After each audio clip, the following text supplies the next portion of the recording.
Welcome back to Get Down to Business, the show all about small business, jobs, and entrepreneurship. I'm thrilled to be joined by Dave Unsworth, the general partner and co-founder of Information Venture Partners.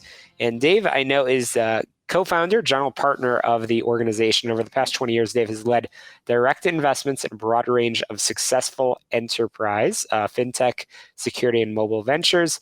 He's involved in a lot of different boards and certainly involved in a lot of leadership roles in developing fintech funding. So Dave, it's a pleasure to have you. Welcome to the program. Shalom. Thanks for having me today. Appreciate it. Absolutely. If you don't mind, I'd always love to get started by getting to know the person behind the microphone. Can you introduce yourself and describe your role with Information Venture Partners? Sure.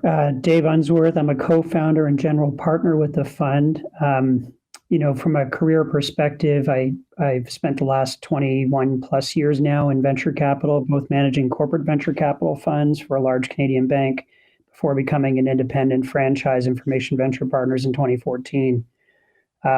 Prior to venture capital, I had an operating career within financial services, both in retail and commercial banking, and building out the first iterations of digital banking. So I think that background, coupled with the financial services backgrounds of our teams, have made us, I think, a very good fintech investor platform to go execute against our strategy. Absolutely. Absolutely. No, fascinating. And I'm looking forward to sending our listeners over to your site where they can learn a lot more. But let's get a little bit deeper into the weeds of Information Venture Partners. So what is that investment thesis of Information VP? And, with all of the firms that are out there, how is it different from your competitors? Sure. So we take a very much a B2B focus in what we do around fintech.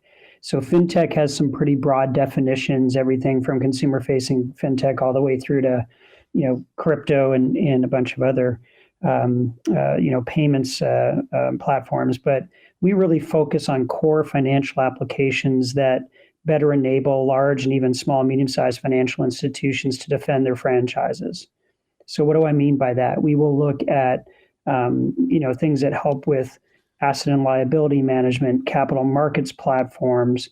We spend a lot of time in embedded fintech and payments. And then a fair amount of what we do is also in governance, compliance, and risk technologies and cybersecurity. Financial services outside of the Fed are really the largest consumers of those kinds of technologies. And that's what we've built our investment thesis around. We are early revenue investors, so we like to be first institutional money in on core financial applications and have significant ownership in those companies.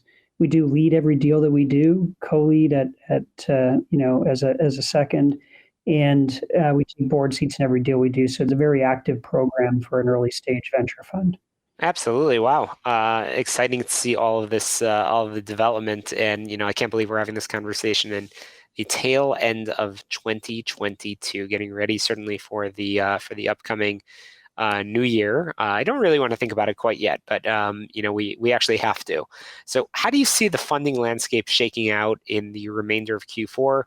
Do you expect a slowdown in fintech funding, smaller rounds? Tell us a little bit about your perspective. Yeah, I suspect there will be. I think if you've watched what's been happening in fintech and the broader VC ecosystem, generally you are seeing definitely a contraction in the number of deals getting done and the amount of money getting put to work. And to be honest, I think it's healthy. The last decade has seen everything do nothing but go up and to the right. And it's just, I think the market got to a point where it couldn't take the frothiness anymore. And so when you add that plus some, factors adjacent, at least to the fintech markets we invest in, like crypto volatility, and this week in particular with the demise of FTX, you're seeing some multiple compression and some write-downs in the portfolio. So I think there's going to be a healthy shakeout of what's happening. All of that said, I remain very optimistic because some of our best companies were built out of the ashes of the previous financial crisis. And so I think it's times like this when entrepreneurs, really start to think about good companies and build those companies in capital efficient ways, which usually leads to some great outcomes.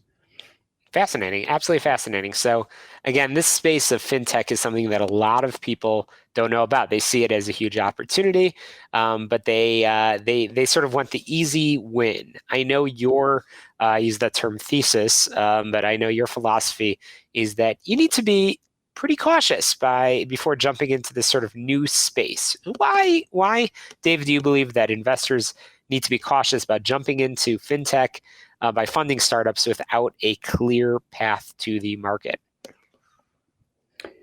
Yeah, so I think it's just prudent, right? I mean, if you don't have a clear path to market, you're going to end up committing a mistake that entrepreneurs and VCs do. I mean, we take bets on markets early, and part of that bet is trying to figure out how long is it going to take for that market to evolve or that customer demand to evolve.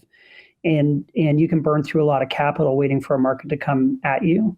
So if you don't have some early indications of product market fit, or at least some customers, particularly in financial services, that are willing to either co-develop or pilot or partner with you on the development, you could be waiting around for a long time. Financial services already has notoriously long sales cycles. So in absence of some of that evidence, it can be a long road to figure out how to get to market. Very, very interesting. Okay, that's a good warning, especially for those that have sort of that appetite for the new, for the latest and greatest. So, a lot of our listeners are small business owners, entrepreneurs. What is sort of that one big takeaway that you want everybody sort of to be mindful of when we're talking about fintech?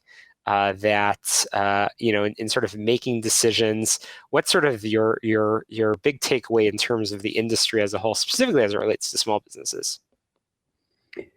Yeah, so I think as it relates to small businesses, I mean, if you're going to go into a market and you're going to be either investor in or operator in fintech, I think particularly in the B2B space where I spend my time, you want to find people that have operating experience, that have lived that problem, that can either be on your advisory board or on your board of directors or as an investor, or can help strengthen out, and actually become part of your operating team.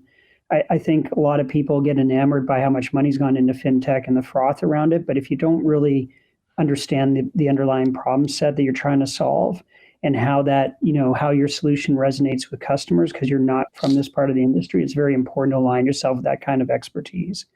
I think, if I had to leave with any other thoughts, is just as challenging as sometimes might be right now in an inflationary environment and multiples pulling back, is to not lose optimism or faith in this sector. I think we are still at the very early innings of a complete rewiring of the financial ecosystem. And if you think about, the financial modernization that blockchain and crypto and other things can have as we go forward here, I think we're, you're at still an unprecedented time of innovation within financial services, and it's a great place to be.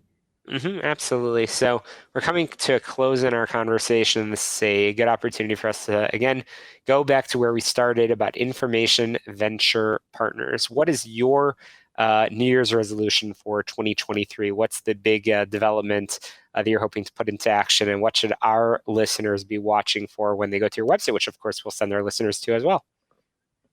Yeah, I think what you'll see is a franchise of information venture partners continuing to grow and adding additional talent to the team. I mean, in the last, since 2014, we've really gone from 3 individuals now to a team of 10 strong, and we're going to continue executing against that strategy that we have around core B2B fintech and helping these financial institutions navigate this very sort of tricky but dynamic marketplace that is fintech. So I think you'll see more of the same, but on a grander scale.